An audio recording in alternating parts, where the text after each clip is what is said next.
If you are still trading your irreplaceable time and, your hard-earned money to subsidize the lifestyle choices of a peer group that absolutely refuses to adapt, well, you are not just falling behind, you are actively choosing middle-class poverty. Yeah, it's brutal. Welcome to AI Market Mint. Turn AI into income. Turn knowledge into freedom. Your digital HQ for smart wealth creation. Listen, it is the exact same text message every single Friday. Yeah. Right. Another loud dinner, another $50, another round of drinks you absolutely do not want. Right. You sit there looking at a menu and you realize you just want to go home, fire up your IDE, and build out your automation agency.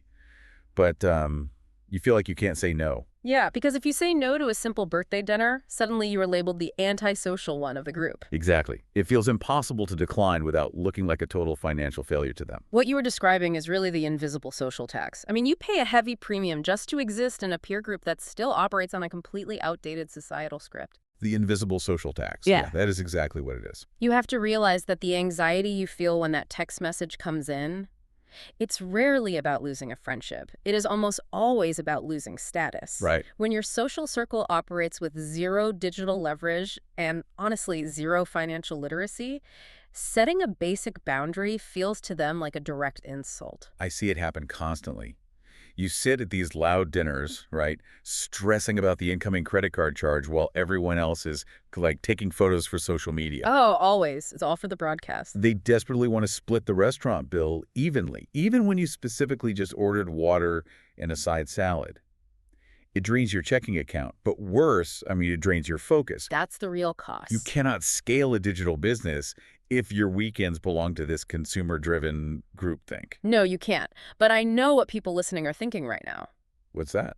Well, let's be real for a second. Pushing back on that implies you essentially have to choose between keeping your current friends and building financial leverage. Yeah, and we are talking about human beings here.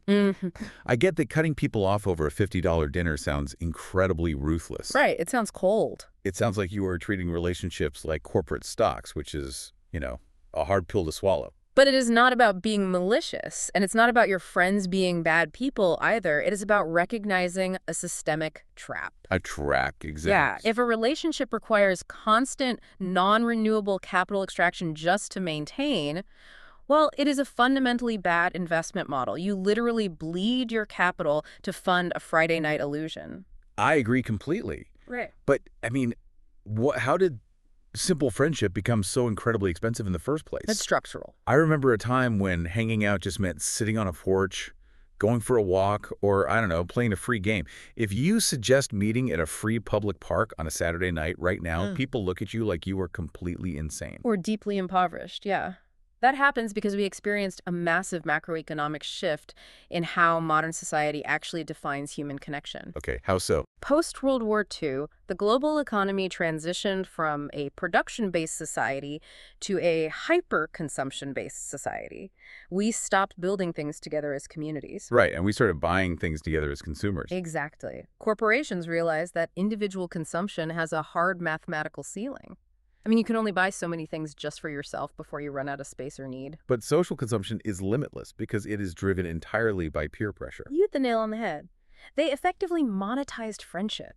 Just look at modern city layouts. We replaced free public squares with strip malls and paid entry lounges. That's so true. The system designed expensive restaurants, loud bars, and luxury group vacations as the only socially acceptable arenas for adult connection. They successfully made consumption the mandatory entry fee for community. So corporations engineered a reality where a $50 dinner is considered the absolute baseline level of respect. That's wild. We have been conditioned by decades of targeted marketing to equate the dollar amount spent with the actual value of the relationship. And social media acted as a massive accelerant to all of this. Now, the dinner isn't just an experience for the people sitting at the physical table. It's a live broadcast. Yes. People order theatrical menu items purely for the aesthetic. They're quite literally buying digital status. And the global banking system just gleefully funds this illusion. They issue these high-interest credit cards to a middle class that honestly does not understand the math. Not at all. The guilt you feel about saying no to a group dinner is just a tiny gear in a massive wealth extraction machine. It is the primary engine of that machine. The middle class consumes strictly as a group.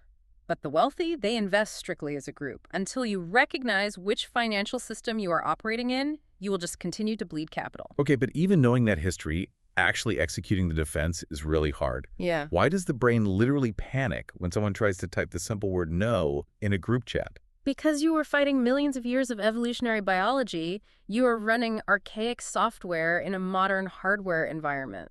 Explain that. Well, in primitive times, being exiled from your immediate tribe meant physical death. You couldn't survive alone. So your brain still processes social rejection as a literal mortal threat. That makes sense. Your amygdala genuinely panics when you leave a group chat on read or decline an invite. So when you decline a dinner invitation just to save $50, your brain actually believes you were going to be eaten by a predator out in the wilderness. Biologically, yes, that's exactly what's happening. This is the foundation of herd behavior. You possess a deep cognitive bias to mirror the actions of your peer group as a survival strategy. Right.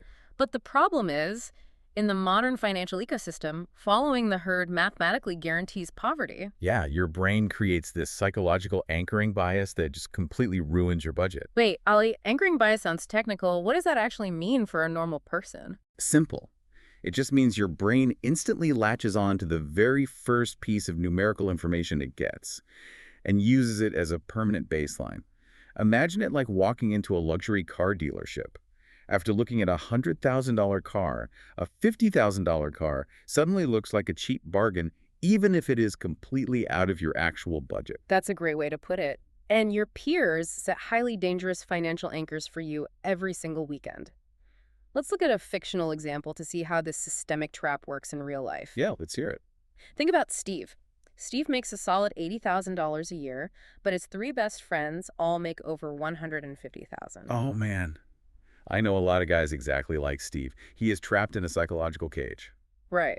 But not because he lacks intelligence. His friends casually suggest high-end steakhouses, impromptu weekend trips, and premium VIP concert tickets. Sure, because that's normal for their income bracket. Exactly. And because they are his chosen tribe, Steve unconsciously anchors his spending baseline to their six-figure incomes. He genuinely believes if he stops spending at their elevated level, he will lose their friendship. So he trades his future financial freedom for temporary social inclusion. Yes. He doesn't want to admit he makes half as much money as they do, so he just quietly put the difference on a high-interest credit card. He buys rounds of drinks he doesn't even want just to keep pace. Yep. He is literally outsourcing his capital allocation strategy to the most financially reckless people in his phone contacts. And because relationships built on a foundation of mutual consumerism are incredibly fragile, when the available capital finally runs dry, the connection just vanishes. That's the saddest part. Steve didn't buy loyalty, he just rented a temporary seat at a very expensive table. Wow. Look, let's strip away the social dynamics entirely for a minute. I want to look at the unforgiving math here. Let's do it. What is this social tax actually costing someone in raw numbers? Because people view every single event as an isolated transaction, right? You think, oh, it's just a $50 dinner on a random Thursday. Right, they failed to see the macro picture. Exactly. Let's build that macro picture right now.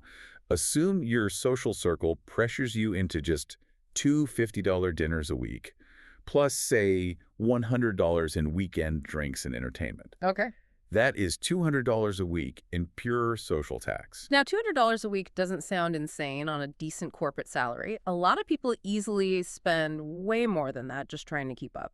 It doesn't sound insane until you apply the mechanics of the modern economy. First, you have to accurately factor in taxes. People always skip this mental math. Oh, always. To spend $200 liquid cash, you actually have to earn roughly $260, assuming a standard tax bracket.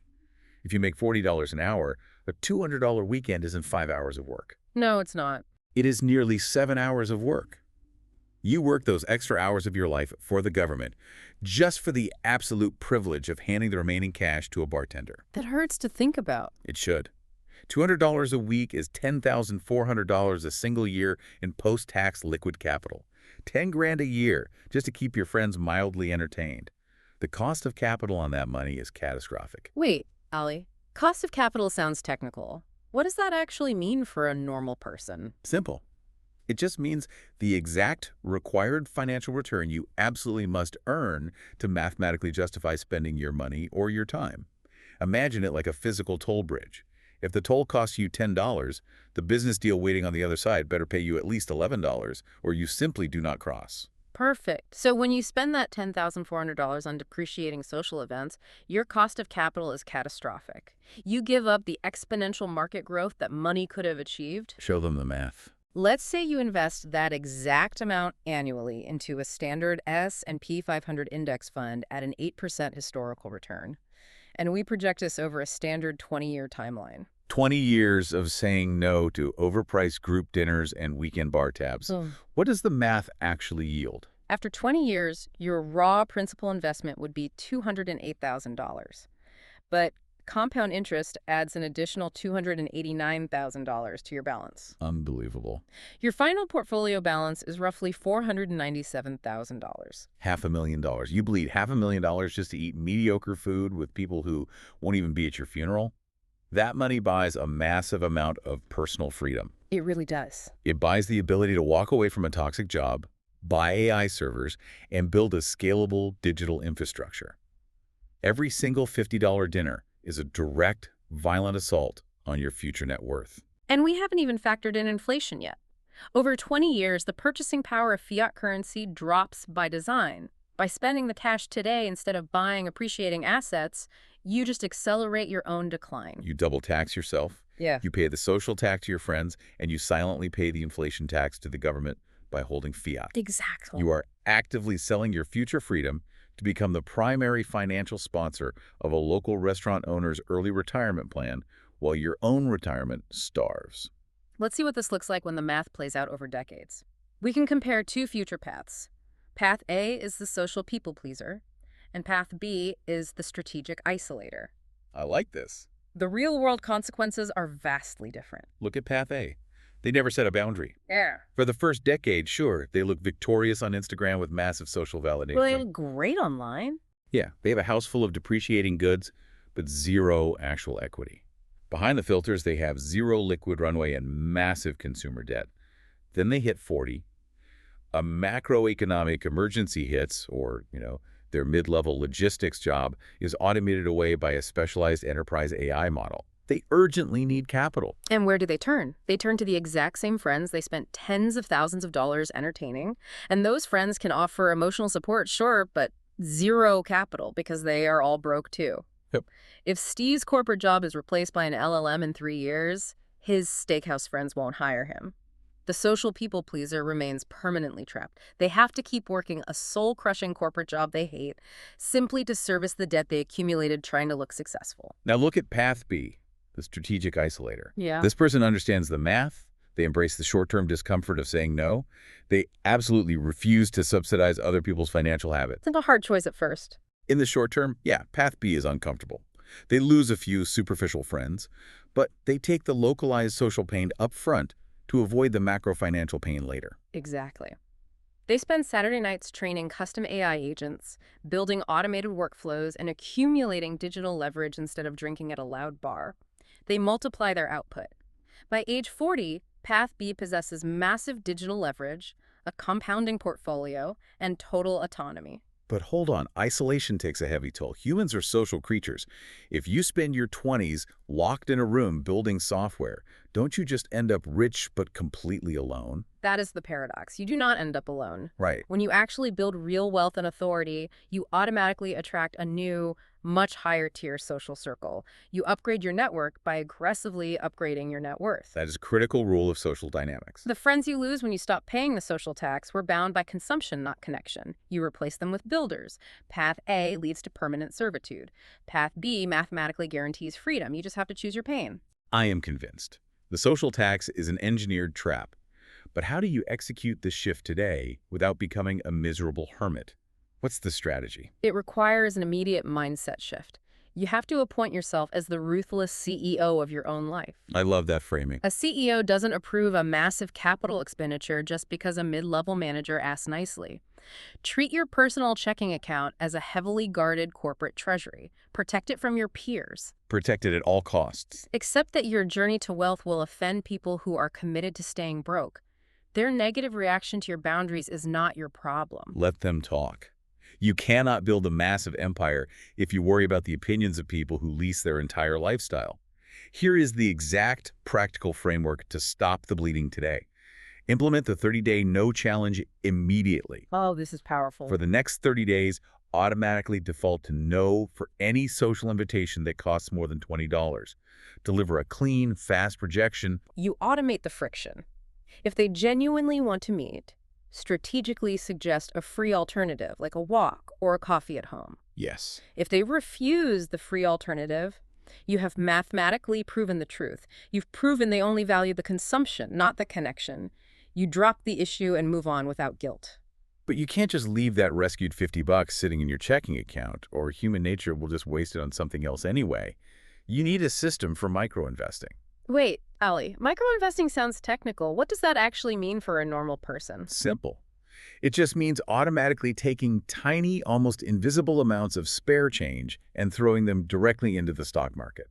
Imagine it like a digital swear jar that secretly buys you small pieces of massive companies every single time you make a purchase. This is exactly how you weaponize the no challenge. You don't just save the $50, you instantly deploy that rescued capital into an automated infrastructure.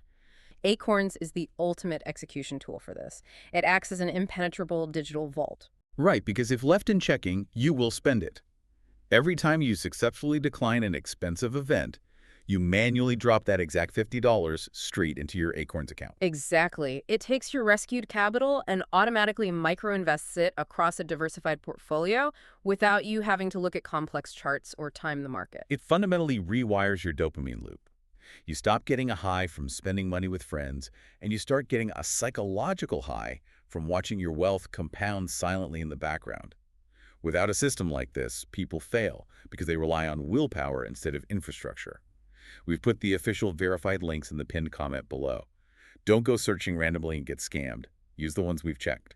Lock down your treasury today. Think about this as you move forward. We talked about the cost of subsidizing friends who refuse to adapt. What happens to that exact peer group in 5 years when AI automation permanently eliminates their jobs? They're going to panic. If they are broke now, who do you think they're going to call when their entire industry evaporates?